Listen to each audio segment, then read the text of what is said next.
Alrighty guys, this is the second installment of the Flying Dutchman, and we got quite a bit of work done. I stripped out some more side stripping for the galleon side. I went ahead and glued a few more in here off camera, but I'm realizing that gluing is a must, of course, but it's too slow if I'm only relying on glue. So what I recently did is I went to my local Harbor Freight store, aka Harbor Freight. Harbor Freight, that's the right word. There we go. And I bought this little 23 gauge pin nailer.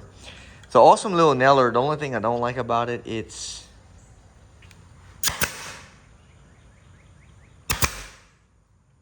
like it's slinging nails. There's no safety. And they don't get them little nails away, man. They're like 10 bucks a box. You don't get many. So it's a must to use that little nail gun, and I'm glad I got it. And as you can see, we started coming up with the sides. You can see it rolling, how it's following the contour. Okay, so I looked a lot on the boat.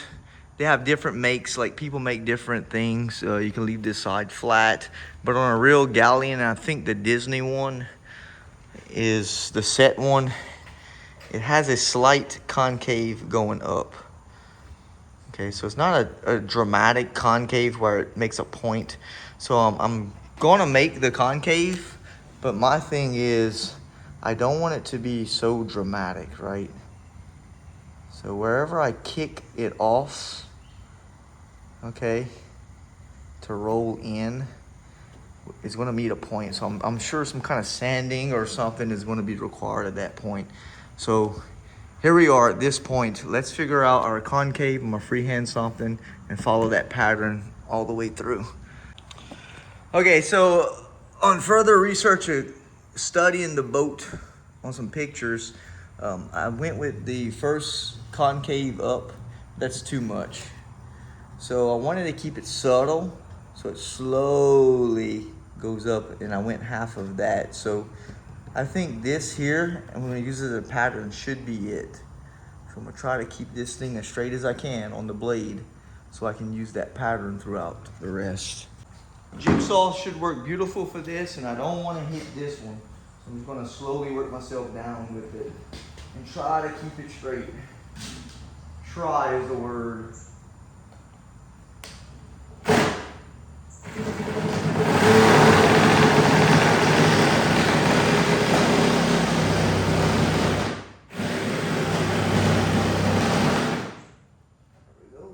One of the planks off.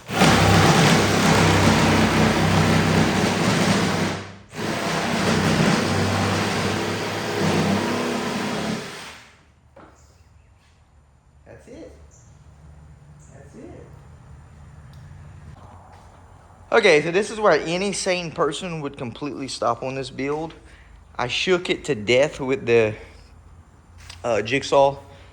Didn't think I would have that much vibration doing it. That came off, knocked all my runners off, pulled my nails out. So that means a lot more pinning back before I come back to you guys.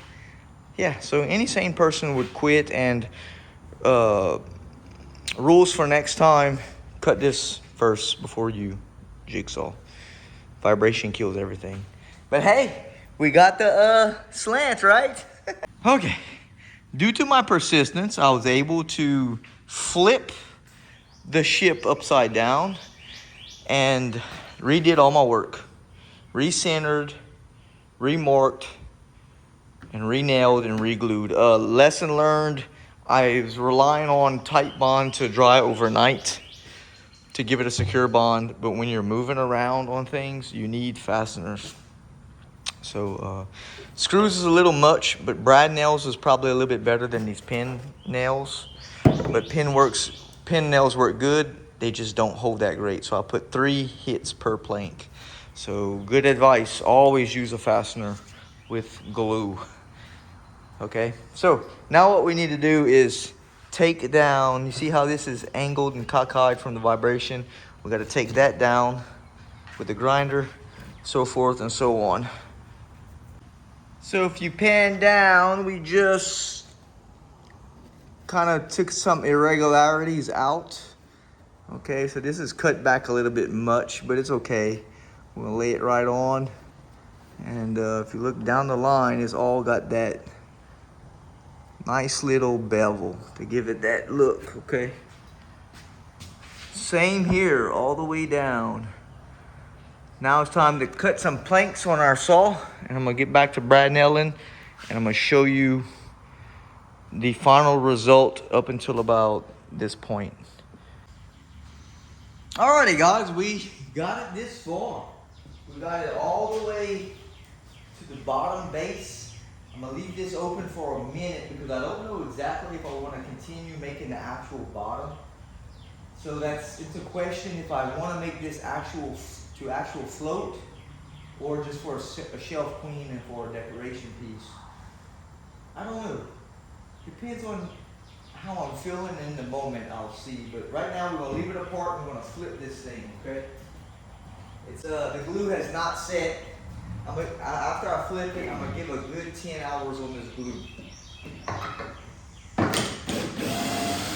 So without really vibrating it and tweaking it, I don't wanna do that, okay? Gotta let this thing dry.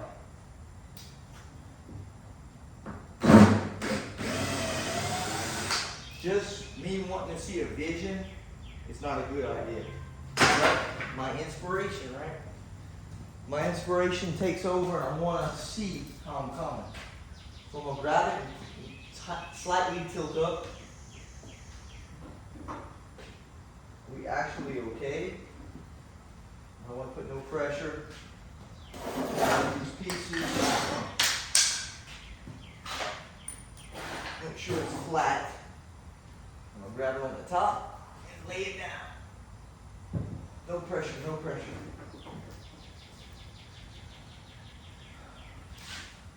There it is. Yeah, you can see it. Yeah, you can see it. It's not much of a kill in, but it's what it is, you know. Let's do that. Let me show you so that you can see it better.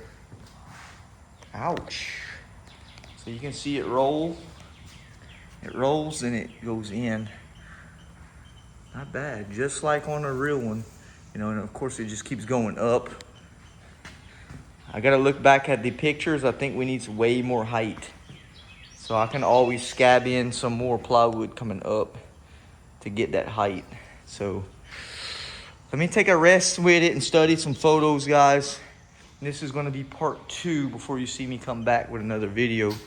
And of course we gotta start letting the front end make it shape.